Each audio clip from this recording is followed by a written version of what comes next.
या दिवसात डिझेल टंचाईमुळे बैलाला मागणी जास्त आलेली आहे. रोज 10-12 शेतकरी फोन करतात शेतीच्या कामासाठी. ह्या दुसऱ्या गावात यावं लागत, डिझेल नसल्यामुळे मागणी वाढली. प्रत्येक गावामध्ये मागणी येते. पण आता हे शक्य नाही.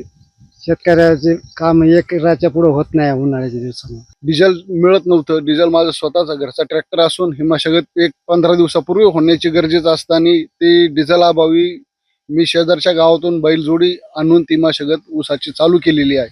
आणि खरीप तोंडावर म्हणजे मान्सून हा तोंडावर आलेला आहे.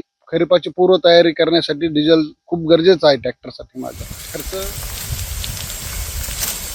सध्या पेट्रोल आणि डिझेलचा तुटवडा जाणवतोय आणि याचा फटका हा आता शेती व्यवसायावर देखील होताना दिसतोय. आपण जर बघितलं त्या ठिकाणी डिझेल अभावी जे आहे ट्रॅक्टर अशा पद्धतीनं बंद झालेलं पाहायला मिळत आहे. अनेक ठिकाणी शेतकरी जे आहेत हतबल झालेत अक्षरशः, कारण डिझेल मिळत नाहीये आणि त्यामुळे ट्रॅक्टर जे आहेत तर ते थांबलेले आहेत. एकीकडे जर बघितलं तर पूर्वी बैलाचा वापर हा शेतीसाठी केला जायचा, मात्र आता यांत्रिकीकरणामध्ये ट्रॅक्टरचा वापर मोठ्या प्रमाणात वाढलाय. मात्र या ट्रॅक्टरसाठी डिझेल मिळत नाहीये, त्यामुळे शेतकरी हतबल झालाय. पेरण्याचे आता मशागतीचे जे आहेत ते दिवस आहेत, पुढे भविष्यात पेरण्या होणार आहे.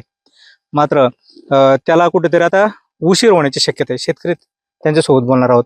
ट्रॅक्टर बंद आहे डिझेलमुळे, काय काय अडचणी येत आहेत आणि याचा परिणाम नेमकं भविष्यात काय होणार आहे? कालपासून डिझेल संपलेले 2-3 पंपावर फिरलो, डिझेल काही सापडत नाही, भेटत नाही. केलं तर आम्हाला जाईपर्यंत संपून जात. आता हे कामाला विलंब होत चालला सगळा. पाऊस जवळ आलेला आहे, अजून नांगरणीच बाकी येतं. पुढचे काम तर अजून खूप वेळ लागेल त्याला. मग जर असं लेट होत गेलं तर पुढे पेरणीवर परिणाम होईल. पेरणीवर परिणाम होईल, पिकावरती देखील परिणाम. 100%. आता ज्या वेळेला तुम्ही डिझेल घ्यायला जाताय तर तिथं काय नेमकी परिस्थिती असते? तिथं गेलं तर पहिलेच नंबर लागलेला राहते. बरं. आता ते कोणी 200 लिटर कोणी 100 लिटर असं त्या हिशोबाने घेऊन जातात.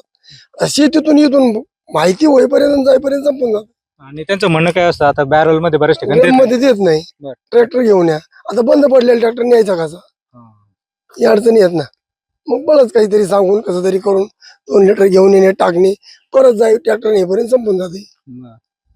एकूण जर बघितलं तर अशा पद्धतीने ट्रॅक्टर जे आहे तर ते डिझेल अभावी बंद पडलेले आहेत. आणि याचा परिणाम जो आहे तर तो केवळ आत्ताच नाही तर भविष्यात देखील होणार आहे, कारण पेरण्या उशीर होणार आहेत, पिकावरती त्याचा परिणाम होणार आहे. त्यामुळे कुठेतरी या गोष्टीवरती सरकारकडे लक्ष देणं गरजेचं आहे आणि याला सुरळीत डिझेल पुरवठा जो आहे तर तो कसा होईल आणि प्राधान्यानं कुणाला नेमकं डिझेल द्यायचंय हे देखील सरकारनं ठरवणं गरजेचं आहे.